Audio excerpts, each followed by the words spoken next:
Il était un homme, mais pas comme les autres, un visionnaire, un souffle, un océan de lumière. Mesdames et messieurs, aujourd'hui, on ne parle pas d'un guide ordinaire, on parle d'un maître soufi, un panafricaniste, un homme dont le nom fait trembler les siècles. 8 novembre 1900, Taïba Niassène, un enfant naît, on l'appelle Ibrahim. Il ouvre les yeux dans une maison où tout respire le Coran. Son père, El Hadj Abdellah Niass, résistant aux côtés de Moba Jacouba, un combattant, devenu cultivateur, un maître qui a choisi la charrue et le livre plutôt que l'épée. C'est dans cette atmosphère que grandit Ibrahim. À 15 ans, il connaît le Coran par cœur, chaque mot, chaque verset, pas seulement sur ses lèvres, dans son cœur, dans son âme. Puis vient le drame, 1922, son père rend son âme à Allah. Le jeune Ibrahim, 22 ans, choisit une voie solitaire. Pas de maître humain, pas de cheikh après son père.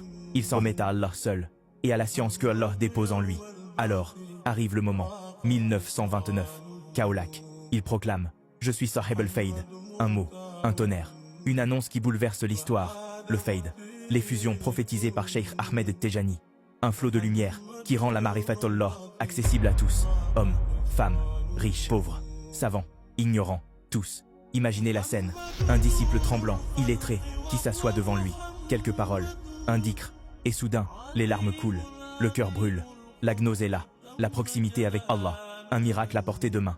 Alors les foules affluent, Kaolack devient capitale, une ville nouvelle naît, El Medina Baye, pas seulement des maisons, une cité de lumière, une zaouïa vivante, des madrasas où résonne le Al-Qur'an, jour et nuit, des femmes savantes qui enseignent, des enfants qui récitent, des hommes qui pleurent d'émotion en entendant son nom.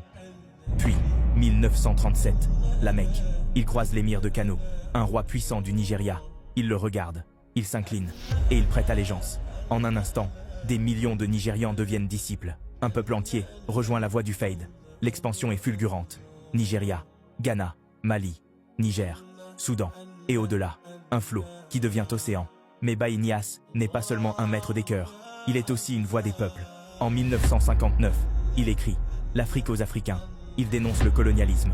Il rappelle « La vraie liberté commence par le cœur. Un cœur libéré, c'est une nation libérée. » Ses alliés, Kwame Nkrumah, Jamal Abdel Nasser, le roi Faisal, président, roi, révolutionnaire. Tous viennent à lui, tous l'écoutent. Il devient vice-président de la Ligue islamique mondiale. Puis vient une scène inoubliable, le Caire, la mosquée d'Al-Azhar, un vendredi, des milliers de fidèles. Un silence, un souffle, puis une voix, celle de Cheikh Ibrahim Niass, un Africain de l'Ouest.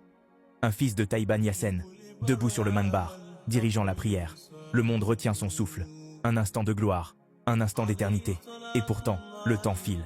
26 juillet 1975, Londres. Il retourne à Allah. Les disciples pleurent. Les foules gémissent. Mais sa lumière, elle, ne s'éteint pas. Car aujourd'hui encore, El Medina Baye vibre. Chaque année, le Gamou attire des foules immenses. Des millions de voix qui chantent son nom. Ses livres, Kashiful Ilbas, Ruh al-Adeb, sont étudiés partout.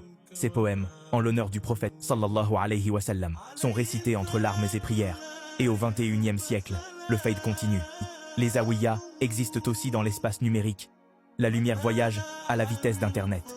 Mais c'est toujours la même source, le même flot, le même héritage.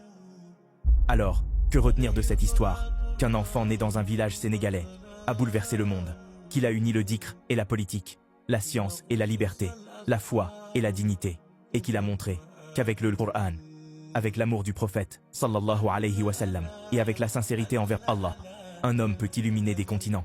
Moi, je fais que raconter l'histoire. À toi de la laisser couler dans ton cœur.